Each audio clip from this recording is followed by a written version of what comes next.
Bugungi darsimizda Python'ni e, mavzular ketma-ketligi bo'yicha shart va sikl operatorlari, if, elif, else ham ternary operator, undan tashqari sikl operatorlari bilan for, while e, sikllarni nazorat qiladigan break, continue hamda ulardan tashqari nested loop, ya'ni ichma-ich joylashgan sikllarni tushuntirib o'tishim kerak. Birinchi, shart operatorlari. Shart operatorlari.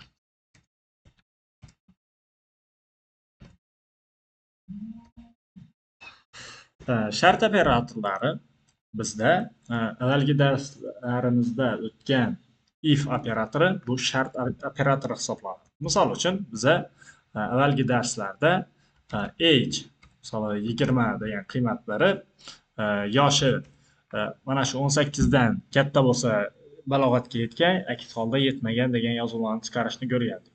Demak, ifni sintaksisi quyidagicha: if kalit so'zi, keyin kaos ichida misol uchun katta 2 yoki undan ortiq bo'ladigan bo'lsa shartimiz kaos ichida berganingizni tavsiya etaman. Bo'lmasa oddiygina kaos ichida shart deb qo'yaman. Bu yerda shart operatorimiz true qiymat qabul qilsa ifni bloki ishlaydi, aks holda false else'ni bloki ishlaydi. Enterni bosaman. Men bu yerda kommentda yozib qo'yaman. If yo'q, bunday deman, shart true qiymat qabul qilsa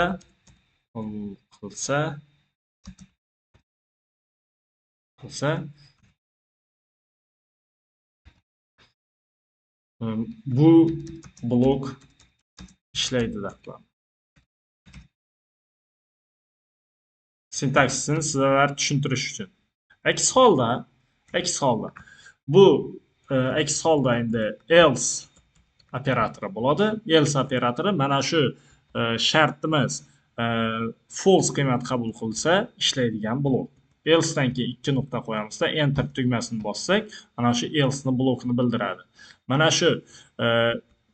shu yerda yoziladigan kodlarimiz mana if bloki deb aytiladi. E'tibor beramiz, ifni turgan chiziqdan 4 ta probel, ya'ni bir tab knopkasini bosish orqali suriladigan joy. Mana shu yer ifni blok hisoblanadi. Else ni blok ham xuddi shunday. Bir tab qo'yamiz. Tab bu yer else bloki deb qo'yamiz. Bloki.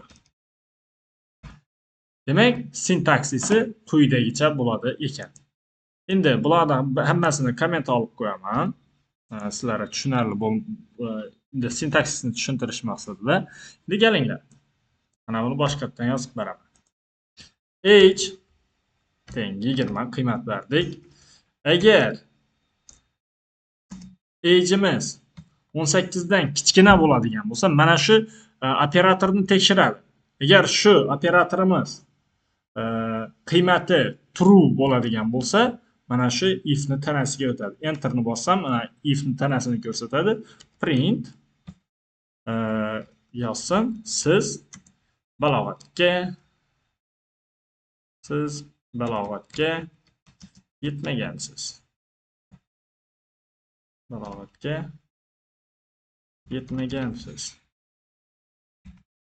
Siz degan xabar chiqarsin. Aks holda else bilan ifni darajasi bir xil. Shuning uchun ikkalasi ham bir chiziqda yozilishi kerak. Print siz balog'atga yetgansiz deb xabar chiqarsin. Ishlatib ko'ramiz. Run knopkasini bosamiz. Siz balog'atga yetgansiz deb chiqaradi. Haqiqatda bu 18 yoshdan kichkina bo'lsa balog'atga yetmagan siz nomli yozuv chiqarsin, aks holda siz balog'atga yetgansiz degan xabar chiqarsin deb biz komanda bergandik, to'g'ri ishladi. Demak, ifni bloki shunda. Endi bir misol ko'ramiz.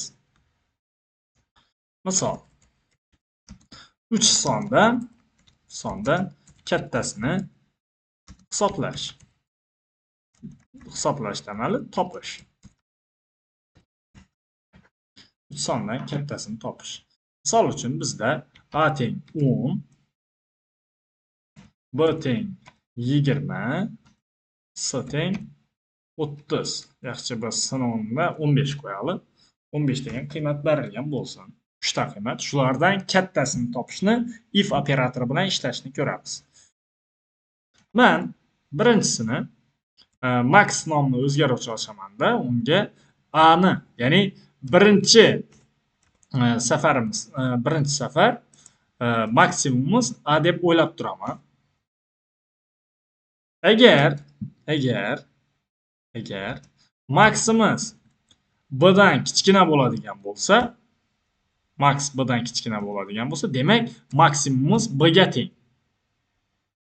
Aks holda esa endi hech qanday komanda yozmaydigan bo'lsak, 29-satrdan mana shu maxni qiymati 50 gacha qoladi.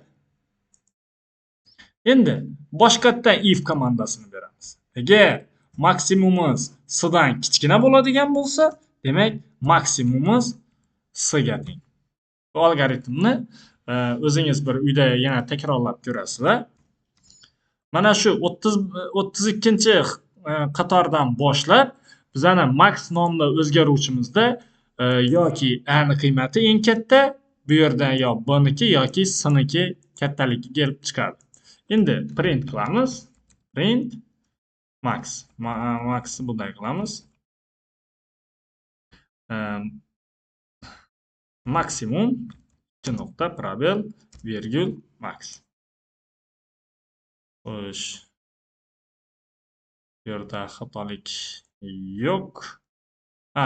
Xatolikimiz bu printimiz endi ifni blokidan tashqarida, shuning uchun bir probel ikkisini bir xil darajaga tushirib qo'yamiz. Ishlatamiz. Pythonda mana shu bir operator ikkinchi operatorni tanasida yotmasligi uchun mana shu chiziqlar beriladi. Hozir oldimizda ichma-ich joylashgan sikllarni o'tganimizda mana shu chiziqlar misolida ko'rsatib beraman. Runni bosamiz. Demak, bizada maksimum uchala sonda 10, 20, 15 degan sonlardan maksimumi 20 ekanligi topildi. Bu shart operatorlarga doir misol. Endi ternar operator bor. Ternar operator. Bu qanday ishlaydi? Misol uchun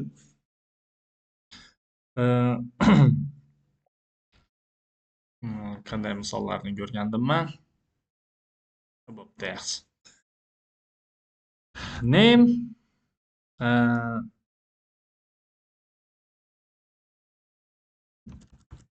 bo'pti. Job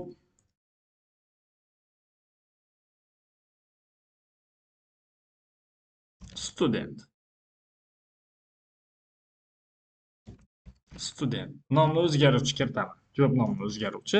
Endi qilsak bo'ladi. Qanday? Yangi bir o'zgaruvchi yarataman. Buning uchun bo'pti, buni sal o'zgartiramiz. Job bo'lmasin. Baho nomli o'zgaruvchi qilamiz. Buni qiymatiga misol uchun 85 deb qiymat beramiz. Endi daraja nomli o'zgaruvchi ochamiz va shu yerga qiymat beramiz. Agar daraja a ga teng bo'ladi, if agar baho katta 85 bo'lsa. Aks holda b ga. Ya'ni 85 dan katta bo'ladigan bo'lsa, A qiymatni oladi, aks holda else B qiymatni oladi. Endi print qilamiz. Print daraja. Boshqatdan ishlatamiz. Daraja B deb chiqdi. Chunki biza 85 dan yuqori bo'lsa dedik. Endi shuni sal o'zgartiramiz. Aks holda B ga teng if bahomiz 71 dan katta bo'lsa B ga teng, aks holda 71 dan pastda bo'ladigan bo'lsa S ga teng. Yana bir if qo'shamiz. Baho 60 dan katta bo'ladigan bo'lsa S ga teng bo'ladi, 60 dan ham pastda bo'ladigan bo'lsa D ga. Mana shunday. Bu ternary operator deganimiz mana shu if bloklaridan qaytgan natijani qaysidir bir o'zgaruvchiga qiymat sifatida yuklanadi. Mana shu uchun ternary operator hisoblanadi. Endi shu yerda yana bir operatorimiz bor, elif operatori. Bu qanday bo'ladi? Misol uchun kvadrat tenglamani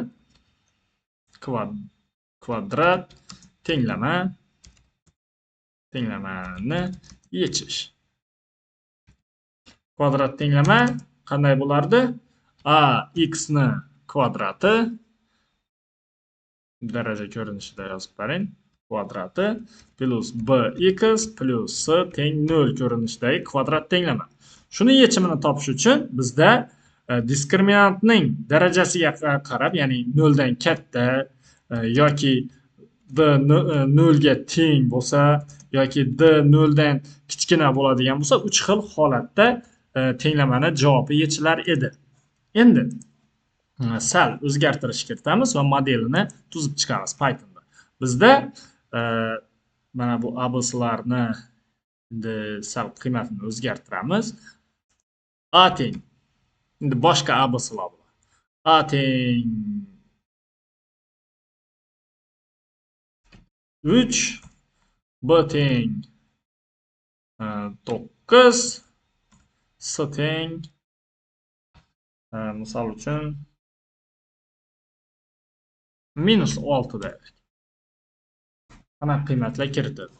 Mana shu kvadrat tenglamada koeffitsiyentlar kiritildi. Endi diskriminant tuzamiz. Diskriminant teng bizda matematik kutubxonalarda zadaniya qilib berganda mana shu yerda qo'shib ketaveramiz. Odatda kutubxonalar yuqorida qo'shiladi. Import mass as m deb qo'yadi. Katta m.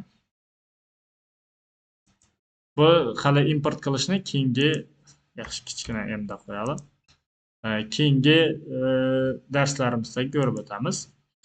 m.squared ya'ni square root yozamiz. Kvadrat bizi bu diskriminant emas, d deb yozib turdik. Buni bunday qilish kerak edi. Soddaroq. D teng b ning kvadrati b ko'paytiruv b minus 4 ko'paytiruv a ko'paytiruv s. Shunday edi. Endi yozamiz. Agar d 0 dan katta bo'ladigan bo'lsa, d 0 dan katta bo'ladigan bo'lsa, u holda x1imiz teng bo'ladi quyidagicha minus b mass nuqta squared d bizda endi mass emas m deb belgilab oldik. Ana keyin ikkinchi yechim bo'ladi. İkinci yechimimiz x2 teng minus b minus m squared qavsli ichida d ana shunday. Endi aks holda ikki shart bor. D 0 dan kichkina yoki 0 ga teng bo'lgan holat bor. Shuning uchun biz else demaymiz. Else if degani yoki aks holda va aks holda va agar diskriminantimiz 0 ga teng bo'lsa, aks holdasi endi 0 dan katta emas, aks holdasi yoki 0 ga teng bo'ladi yoki 0 dan kichik bo'ladi. 0 ga teng bo'ladigan bo'lsa, x ning qiymati qanday bo'ladi? Minus b ana shu ko'rinishda bo'ladi. Endi yana else esinda endi 0 dan kichik holat. 0 dan kichik holatida print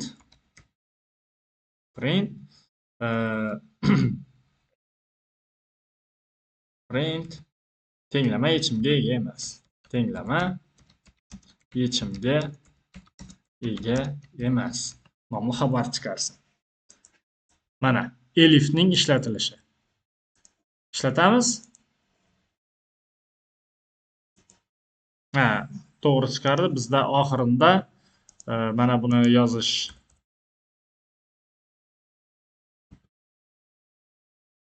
print. Buni bunday qilamiz. Mana shu yerda yozamiz. Print x1 virgül x2. Qo'sh tirnoq ichida x1 teng qo'sh tirnoq x1 keyin x2 backslash n qo'yamiz keyingi satrga o'tirishi uchun x2 teng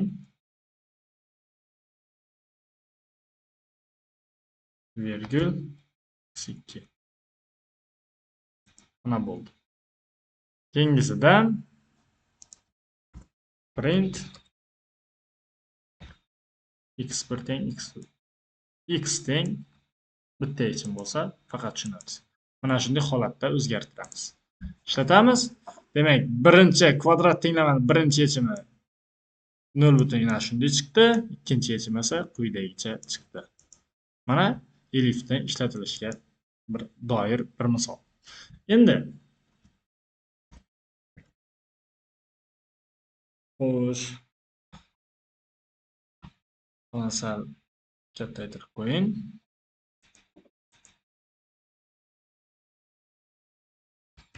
Loop yoki sikllar. Undan keyin hozircha sikllar ko'ramiz. Sikllar. Bizda 3 xil sikllarimiz bor. 3 xil emas.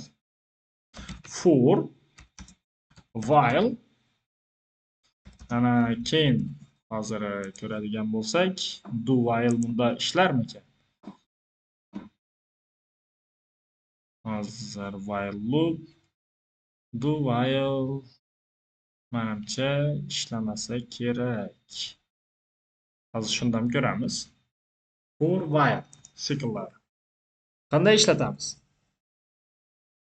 Birinchi for sikli. Bu avvalgi misollarni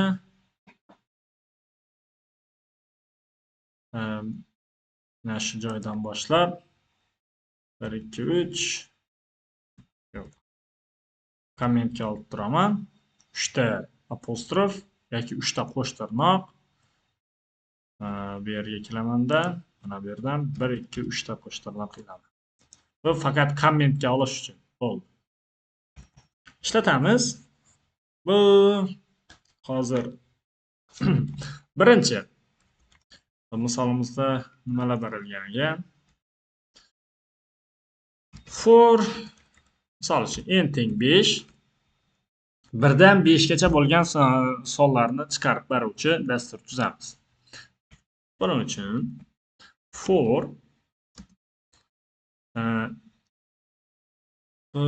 in bilan beribdi yaxshi.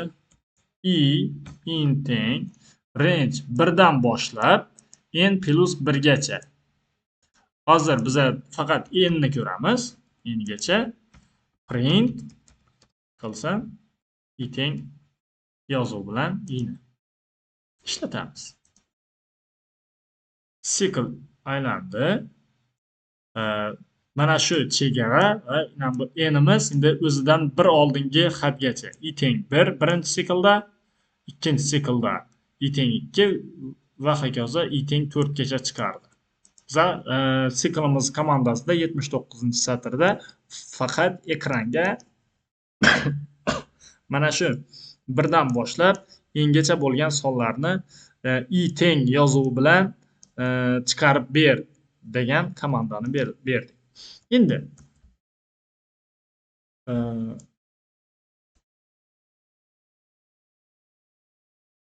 birdan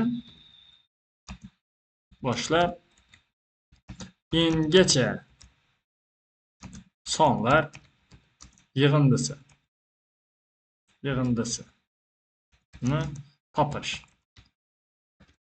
Buning uchun mana shu endi n demali katta n'imiz teng 100 gacha bo'lgan sonlar yig'indisini hisoblash uchun for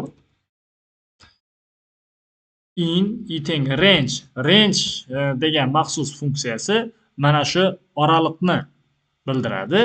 Birdan boshlab yoki birdan boshlamasak 0 dan boshlab yoki -5 dan boshlab degan chegarani bildiradi. Ya'ni bizada birdan boshlab n'gacha.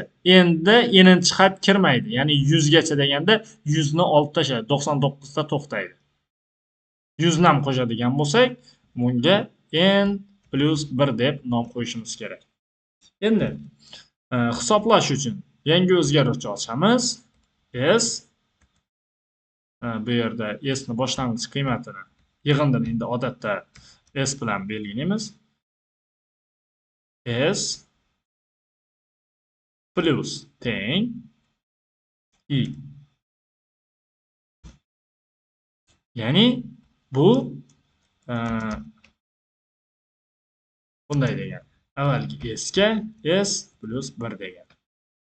Yo'q, 1 emas, i degan. Mana shu formula bo'yicha algoritm hisoblanadi. Ya'ni birinchi siklda i ni qiymati 1, s niki 0 edi.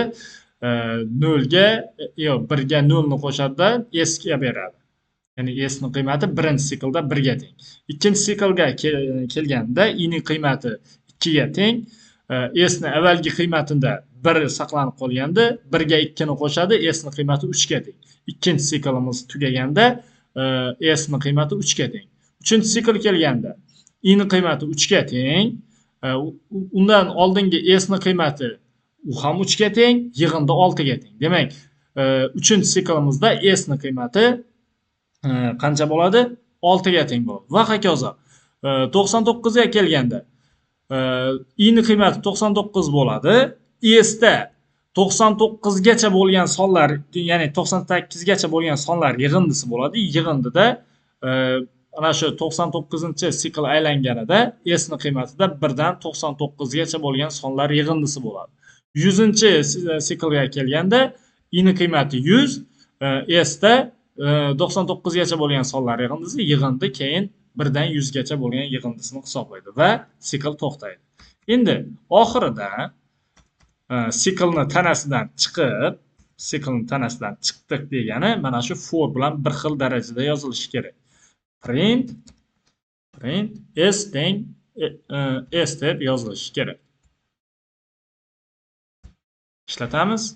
Mana bu birinchi siklimiz misoli, ikkinchisida esa 5050 deb chiqardi. Ya'ni 1 dan 100 gacha bo'lgan sonlar yig'indisi 5050 ga teng. Haqiqatdan ham shunday. Endi boshqa forga doir boshqa misollar. Xo'sh, bu yerda listlar misolida, tuple misolida, dictionary misolida ko'rsatilgan. Bularning barini ishlatib ko'ramiz. Qanday bo'ladi? Birinchi listimiz. List. Bularni kommentga olib turaman.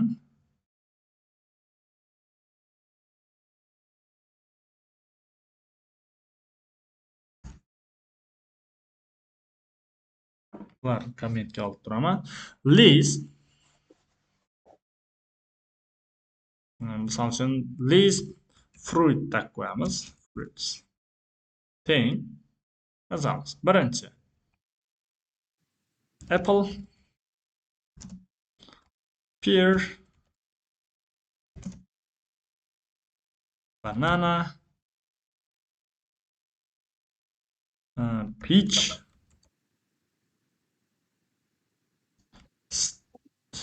strawberry va hokazo.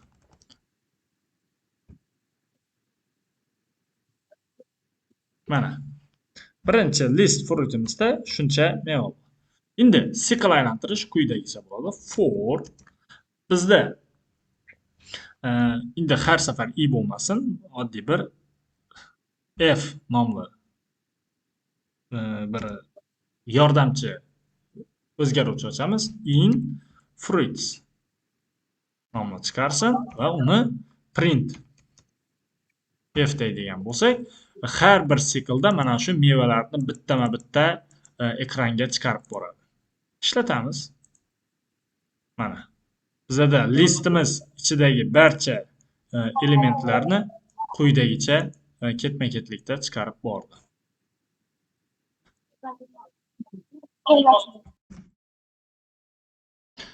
Xo'sh, demak listlar bo'yicha quyidagicha sikl ishlatsak bo'ladi ekan.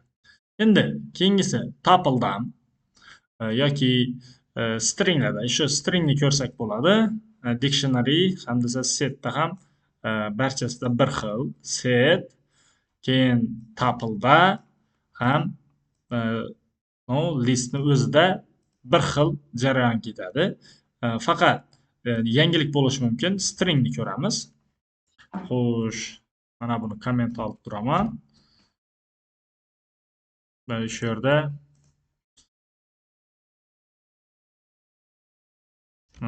listlar bo'yicha sikl. Endi string tipida bir o'zgaruvchi ochamiz. String hello att nomli bir xabar yozamiz. Siklni ochamiz. Xo'sh, for in range no range len s deb qo'ydi. Odatda hech qanday parametr bo'lmasa, faqat 10 deb kiritadigan bo'lsak, mana shu forda range ichiga bu 0 va 10 orasi degan. Ya'ni 0 dan boshlab mana shu qayergacha 10 gacha. Endi 10 kirmaydi, 0 dan boshlab 9 gacha barcha elementlarini chiqaradi. Shuning uchun to'g'ridan to'g'ri bu stringni keyingi darsda tushuntirib beraman. len s yozamiz. Bizga print si deganimiz endi indeks bo'yicha ko'rsatildi. Buni sal boshqacharoq qilamiz.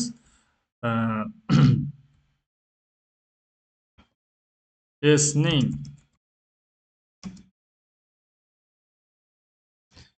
inchi harfi demasdan mana shu narsani chiqarib qo'yamiz. Inchi harfi, mana bu yerda print qo'yamiz. Inchi harfi, probel, mana shu belgilar. Ishlatamiz. Mana hello att degan nomli stringni har bir harfini olish uchun, demak, range ishlatdik. Indeks bo'yicha si deb chaqirib oldik. Demak, 0-harfi yo shuni i+1 deb qo'yaylik. i+1. Ha, boshqatda. Birinchi harfi h, ikkinchisi e, uchinchi, to'rtinchilari li, keyin 6-harfida endi probel bo'lib turibdi. Probel ham uni bir belgisi hisoblanadi. Hello att deb, demak 9 ta belgidan iborat yozuvni men ketma-ketlikda chiqarib berdi. Plus quyidagicha bo'ladi ekan. Endi dictionary. Buni ham ishlatib ko'ramiz.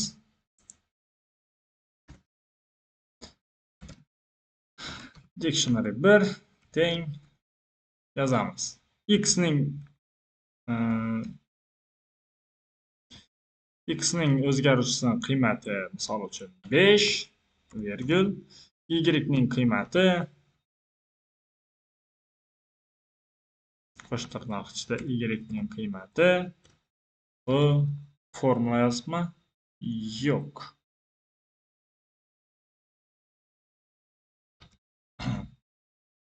Misol uchun 10 deb yozamiz. Bo'ldi. Yoki sal boshqacharoq yozsak ham bo'lardi. Buni bunday qilamiz. User 1 bu kaliti bo'lsin.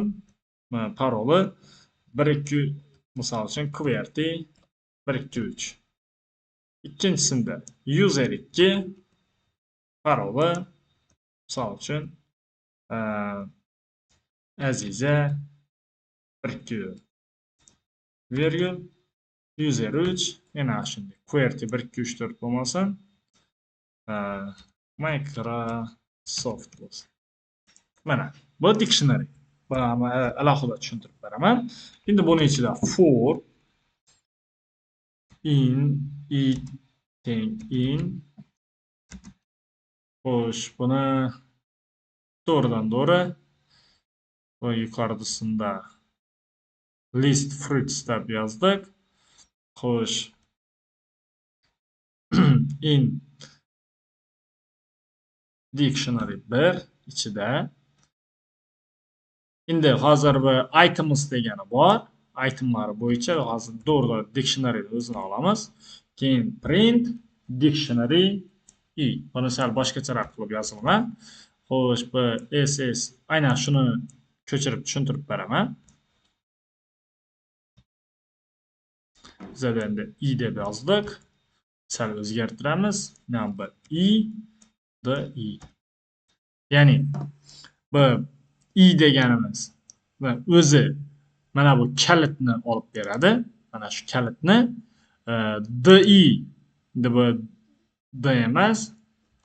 Mana hozir ko'rsataman. Mana shu dictionary 1da dict 1da qo'yamiz. Dict 1ni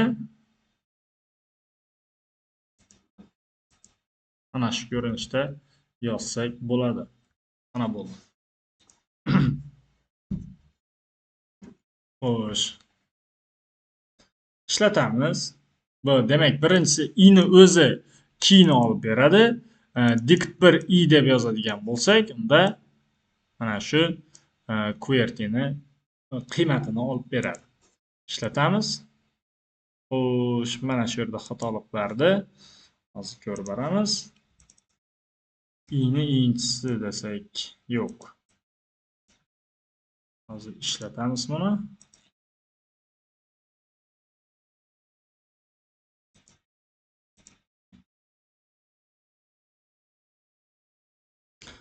Xo'sh, bizada xatolikka sabab mana bu D hamda S formatlari mana bu aniq sonlari uchun ishlatiladi. Mana shu yerda xatolik bo'ldi. Buni oddiyroq bizlar o'zlarimizda faqat string tipidagi ma'lumotlar bo'lgani uchun dictionarydan chiqarib turaman. Hech qanday xatolik bo'lmaydi avvalgi holatimda. Hozir xatoliklarni bartaraf uchun bir-ikki variantlarni ko'rgandim. Oddiy ekan. Mana bu formatlashni olib tashlayman. I. Faqat birinchi o'zini chiqarishni ko'rsataman. Print i nimani chiqarib beradi bizlarga? Ishlatamiz. Faqat keylarni chiqarib beradi. User 1, user 2, user 3. Agar biz uni dict 1 i deb yozadigan bo'lsak, demak ana shu kalitlariga xos qiymatlarini chiqarib beradi. Faqat mana shu QWERTY Aziza 111 Microsoft degan mana bu qiymatlarini chiqarib berdi. Mana shunday for sikli shunday ishlaydi. Endi keyingi while sikli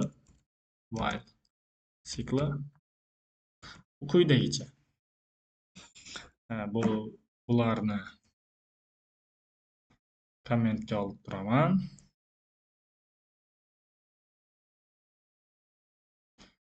Xo'sh.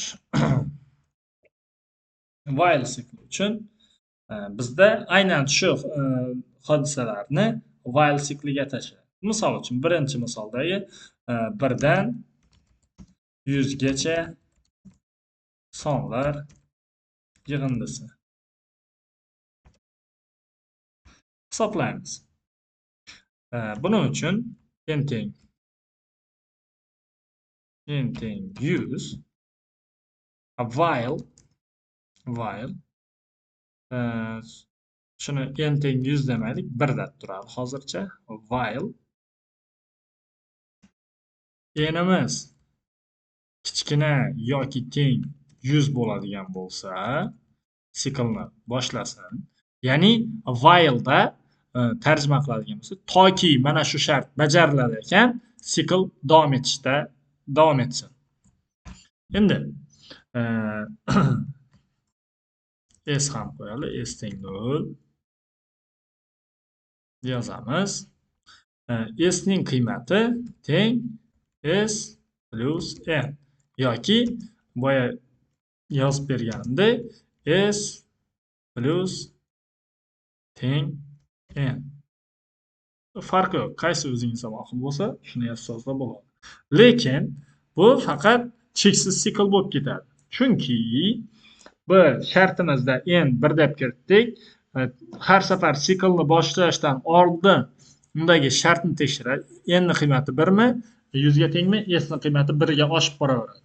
Hozir mana ishlatadigan bo'lsak, cheksiz sikl bo'ladi-da.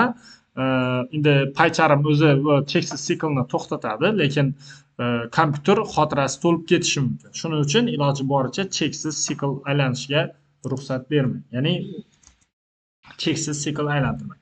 Har safar siklda n ning qiymati 1 ga oshib borsin. Plus teng 1.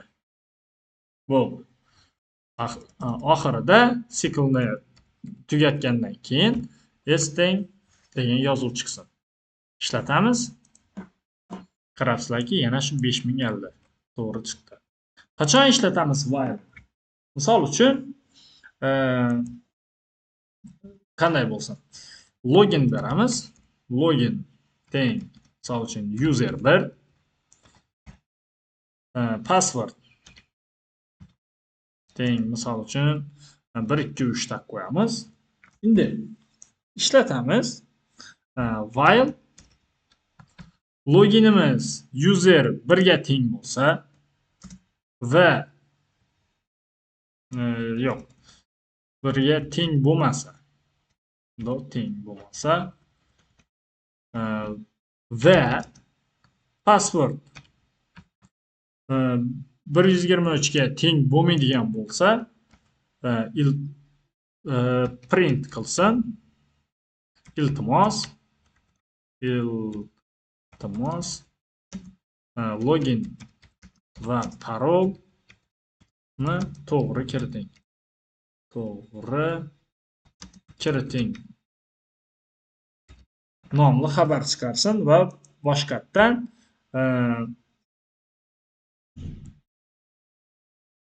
login teng yo'q, input qavsli ichida login yozuv chiqsin.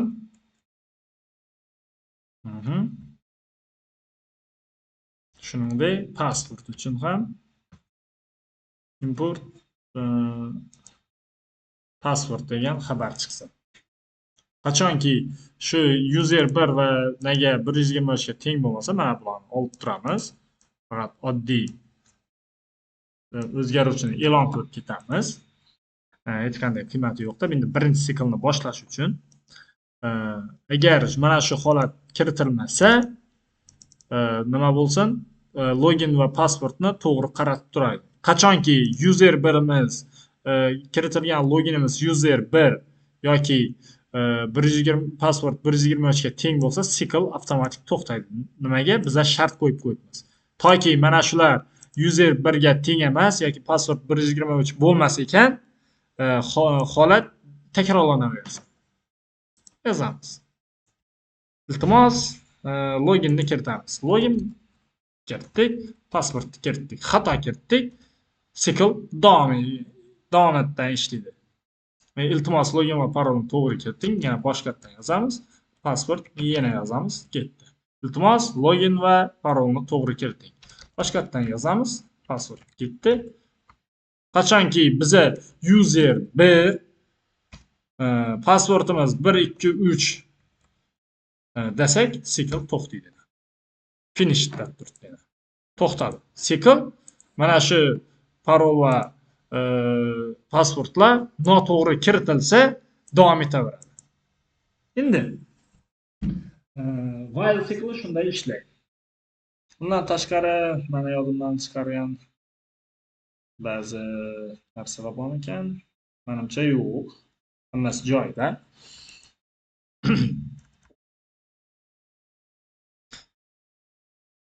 Break va continue.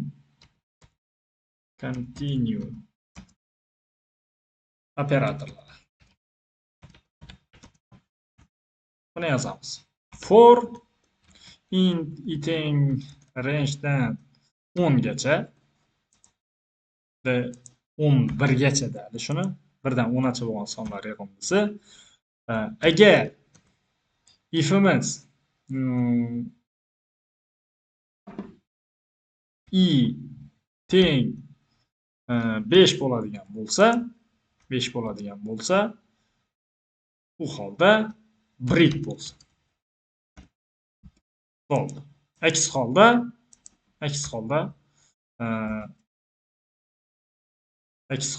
else print i ni chiqarib boraversin. Ina e'tibor beringlar. For sikli ichida komandalar yozdim. Misol uchun for ni tanasi bu birinchi moviy chiziq, if ni tanasi bunda ko'rinib turgan moviy chiziq, else ni tanasi mana shu moviy chiziq. Hali biza else ni ichidan shuncha moviy chiziq davom etib turibdi. Agar biza chiqib mana bu yerga kiradigan bo'lib boshqa operator yozadigan bo'lsak, printda boshqa yozadigan bo'lsa, else ni tanasini diapazoni qisqaradi. Endi boshqa narsa yozamiz. Xo'sh, break ni tushuntirish kerak edi. Shu yerda print break operatori tugadi degan yozuv chiqarsa. Hozir ko'rsataman. Yuqoridagilarni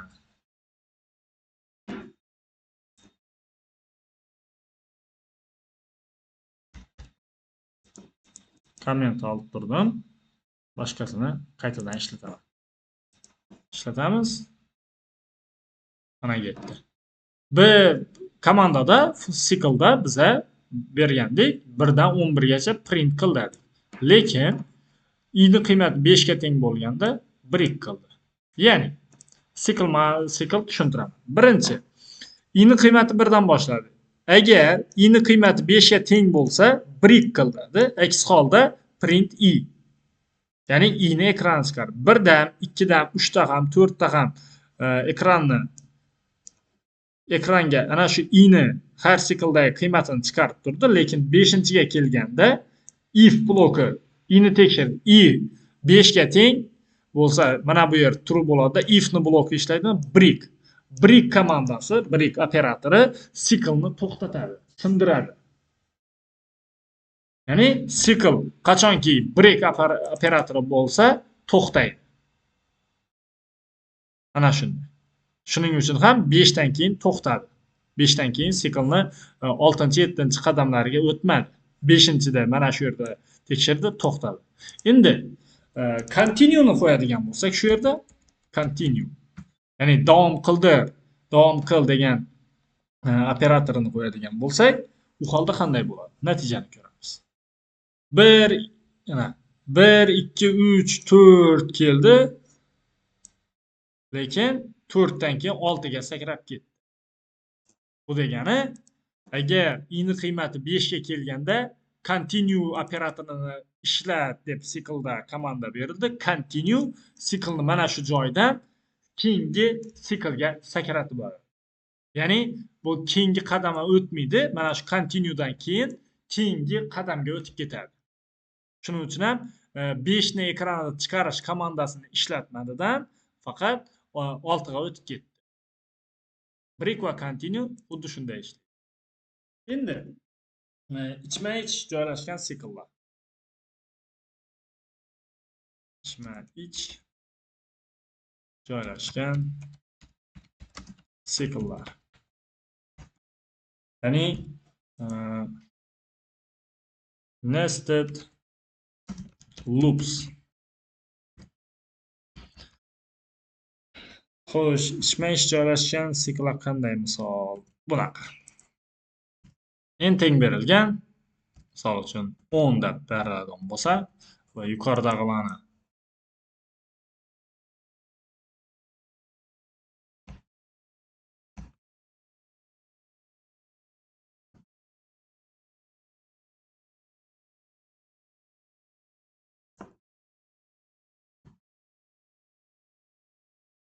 tiklab turamiz.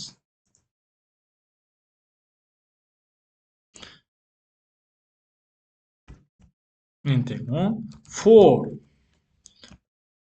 i in range n minus 1 gacha, ya'ni 1 dan boshlab 10 gacha yozamiz. Yana bir sikl ochamiz ichida for j teng int teng range gacha. Har safar siklni yozuvni shuncha marta chiqarsin. Buni bunday qilamiz. N gacha bo'lmaydi, bu i gacha bo'ladi. Ya'ni print ig emas. Misol uchun mana shu g ni shuncha marta chiqarsin. Print g virgül probel.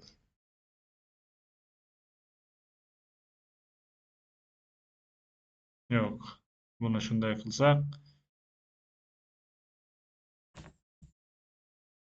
bizda qanday yozilgan? Print i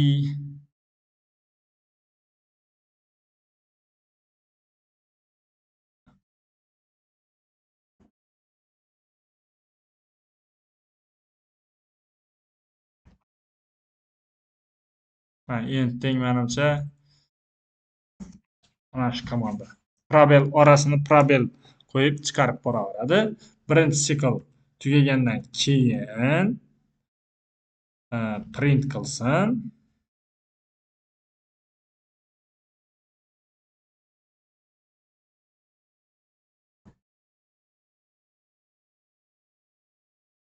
Print qilsin. Hop. Mana bu. Siklning tanasi. Birinchi siklimizda ichindagi sikl tamom bo'lgandan keyin bir probel tashididan keyingi siklga o'tib ketadi. Ishlatamiz. Mana. Xo'sh, 10 ni chiqarishi kerak edi. Nimagadir ishlatmadi. Buni hozir tekshirib ko'ramiz.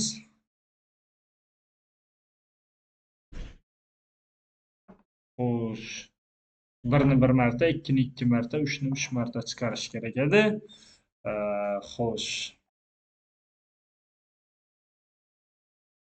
To'g'ri ishlabdi, faqat bizada xatolik.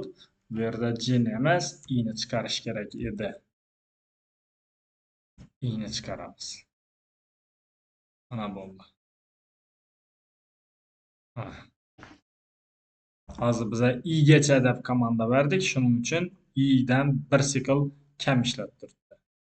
2 marta emas, i plus 1 deb qo'ysak, ishlatsak mana bo'ldi. Xo'sh, qanday ishlaydi? Birinchi siklda i ni qiymati 1 dan n plus 1 gacha, ya'ni 10 gacha ishlashi kerak edi. Keyingi for ni ikkinchi ichida joylashgan j ni ichiga kirganda i ni chiqaradi. Keyingi sikl yana shu for ni ichida davom etadi. 1 ni chiqardi, i ni qiymati 1 edi. Keyin j ni qiymati 1 marta i ni chiqardi. Keyingi safar j ni qiymati 2 bo'ldi. 2 ni yana shu ana shu hozir tushuntiraman. Yana j teng i 1 teng birinchi siklimizda 1 da o'zina teng. Shuning uchun birinchi sikl 1 dona qiymat bilan, ya'ni 1 ni o'zini chiqarish bilan to'xtadi. Ikkinchi siklga keldi. J ni qiymati 1, I ni qiymati 2 bo'ldi. 2 gacha tekshiradi. 1 da bir marta 2 ni chiqaradi, keyin keyingi siklda yana bir 2 ni chiqaradi. Keyingisida yana shu holat. Mana shu ko'rinishda ishlaydi. Har bir siklda birma-bir, misol uchun 9 ni 9 marta, 8 ni 8 marta, 10 ni 10 marta chiqarib boraveradi. Buni uyda bajarib ko'rasizlar. Bu boshqa ichma ish joylashgan sikllarga doir bu ikki o'lchovli massivlarni ishlaganingizda misollar tashalgan. Ana shuni ishlaganda ko'rib olishlaringiz mumkin bo'ladi. Misol uchun xo'sh, list dronlar massivlar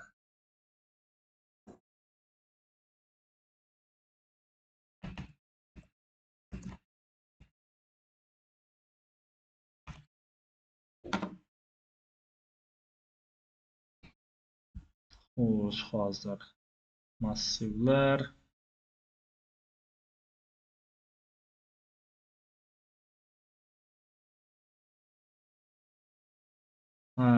bu numpy uchun bo'lak qaytib kelamiz ekan. Hozircha massivlar bo'yicha boshqa hech qanday ma'lumot berolmayman sizlarga. Shu yerda to'xtatib turaveramiz.